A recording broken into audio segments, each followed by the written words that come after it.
welcome to Magny-Cours here in the centre of France for the second meeting of the FIA 2011 Formula 2 Championship. Rounds 3 and 4 we've got coming up for you this weekend. We've got the green flag waved from the back of the field, and now we just wait for the lights. The engine revs rise then. Who's going to get the best getaway when the lights go out? It's there away, and it's a sliding start from Brundle, but I think he's just about got a good start. Tobias Hegervold didn't get a good one. Brundle does make an excellent start, actually. Jack Clark looking up the inside of Ramon Pinheiro, but it's Miki Monras into second position as they all tiptoe their way around the Grand Corps for the first time. So it's Monras up into second place. Third has gone Christopher Zanella. Pinheiro there in fourth. Jack Clark has made his way up to fifth place. So Mirko Bortolotti loses a few positions. The rest of the field round their way through Estoril Corner now and head up towards the Adelaide hairpin. Are we going to see some overtaking? Ramon Pinheiro is looking racy to try and get third position from behind Christopher Zanella as they make their way through the spray. So it's Brundle in the lead, Monras in a fairly comfortable second position, then it's Zanella in third, and they all very, very slow. I think Zanella's gone wide there. Ramon Pinheiro might be able to get up the inside on the exit, and he has. Ramon Pinheiro up into third position. We've got some slower cars on the exit. Jack Clark is now up into almost fourth place. He's going side by side with Will Bratt. That's a good start from Will Bratt, actually, and Will Bratt is through past Jack Clark. So from 8th on the grid, Bratt has made a good start, but they're all safely through the first half a lap. Too much wheel spin there for Zanella off the line, and it's allowed Monras to get up into second. And Monras very quick in the opening stages in qualifying, so it'll be interesting. Oh, Clark loses it. Yeah, Jack Clark spins. It's not really a corner there in the dry, but in the wet it is. So Jack Clark has spun just to the left of our camera shot.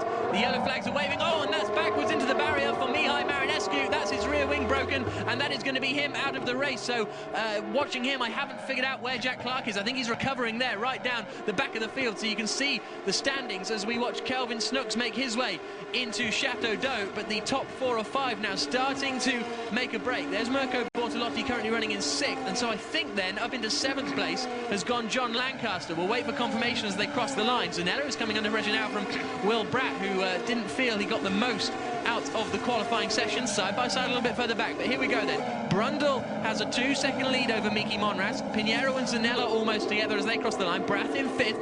6th place is Mirko Bortolotti. And there is James Cole. Has he had a spin, perhaps? Where is he? He's just coming out of Chateau d'Eau.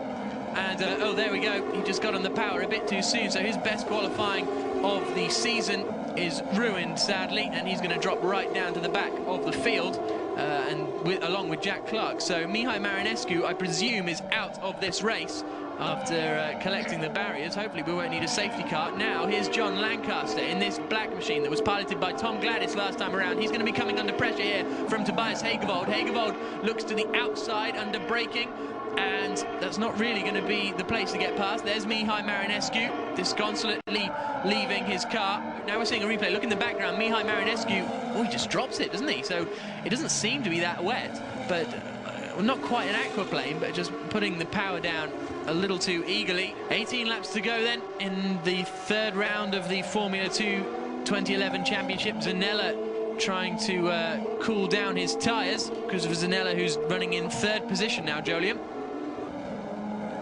And the track really now is getting into a kind of a greasy stage, really. There's no standing water, but just very slippery. And you see the drivers are really fighting the car, and they're going to have to be careful, but at the same time, at this point in the race, just got to keep pushing. And yeah, Zanella edging away from Pinheiro now, and it'll be interesting to see if he can start making inroads into Monras. And you can see Zanella on the straights just trying to cool the tyres now a little bit, and I think Brundle might be starting to experience a few problems with the tyres. There's a dry line coming, and the wet tyres just can't handle it, just getting worn down, and the grooves just eventually have nothing left.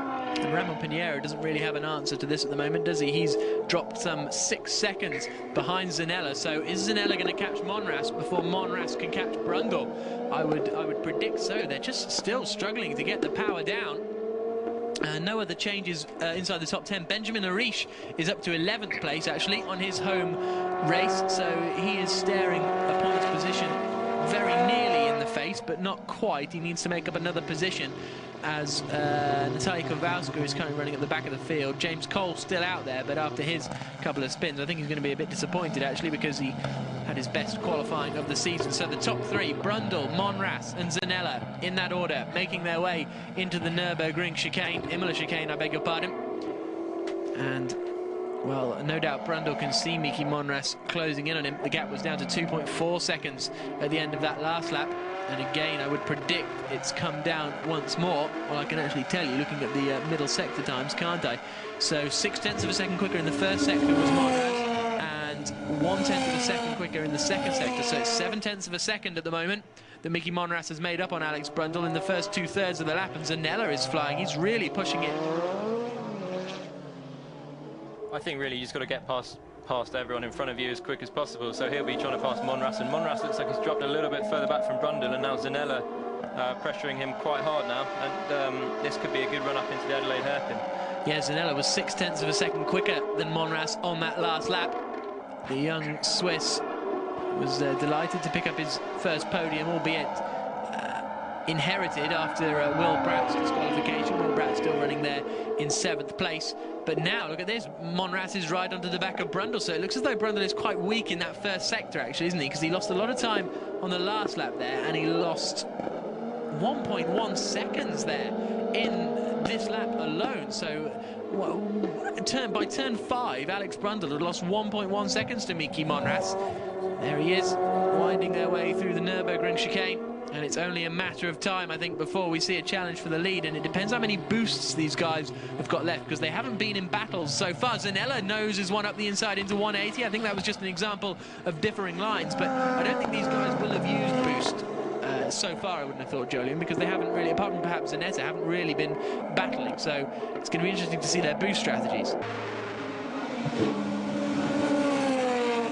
This is going to be down into the Lycée Pan. He's going to have a look up the inside, and Christopher Zanella slides up into second place if he can get it stopped in time, and he can. So Zanella from second on the grid, sorry, is now back up into second place, and he's going to hunt down Alex Brundle this time. You can see that coming a mile off. It looked as though he may well have used a boost. What has Miki Monras got in response? So a change for second position. That's going to help Alex Brundle, but with 13 laps to go, Zanella, even though he made an overtaking manoeuvre, was still 0.4 of a second quicker than Brundle that last time around. And look how quickly he's pulled away from Miki Monras. So these first sector times will tell us a lot, because this is where Brundle's been weak. Here's the replay, and I think he just caught Monras unaware there, Jolyon.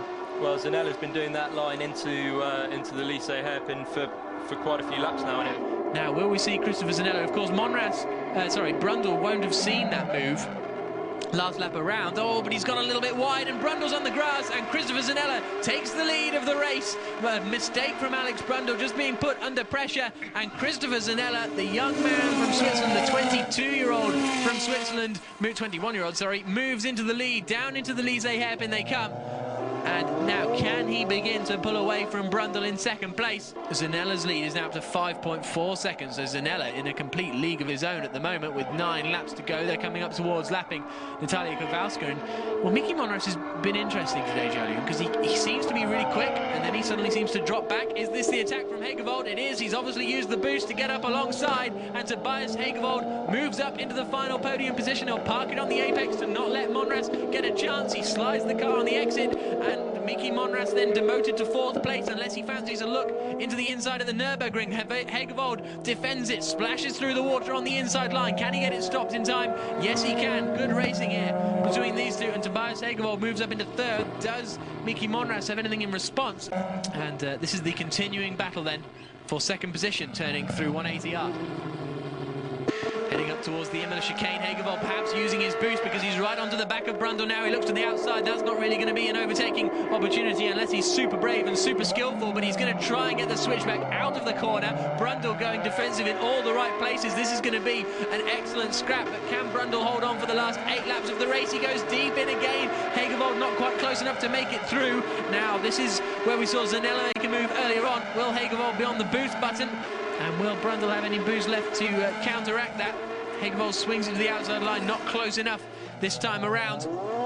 Under braking now for Lise, and surely, Jolyon, his next opportunity is going to be to get on that boost heading up towards the Adelaide hairpin. Definitely, and they're both catching up to Abadin now to lap him, so this is not what Brundle would want. Abadin's got out of the way there already, so that's good for Brundle. But yeah, Hegerveld will now look for the next lap, and he's got the pace at the moment, so I think it's probably a matter of time, and Brundle might have boost left, but he's going to have to use them well, I think. Oh, Hegerveld running wide though. Just about keeps it on the circuit, doesn't he? There's no gravel there, as I said earlier, so he is able to stay in that position. But as a result, he has dropped a little bit back from behind Alex Brundle. Mickey Monras there, just keeping a watching brief now in fourth position. It's Pinheiro in fifth still. Hegerveld darting out to the inside, I think, to try and put Alex Brundle off more than anything. Has it worked? Yes, it has. Alex Brundle goes deep into the Adelaide hairpin, and Tobias Hegerveld moves up into second place. Brundle now, with that mistake, could be coming under pressure from Mickey Monras. No, Monras not quite close enough. So you wonder if Brundle was distracted there just a little bit. You see all this darting around in people's mirrors, Joe, and how much does it actually put a driver off? Do they really get confused by it? Well, not really, but Brundle there just making a little mistake. He made a mistake also in front of Zanella earlier on, so those mistakes have cost him.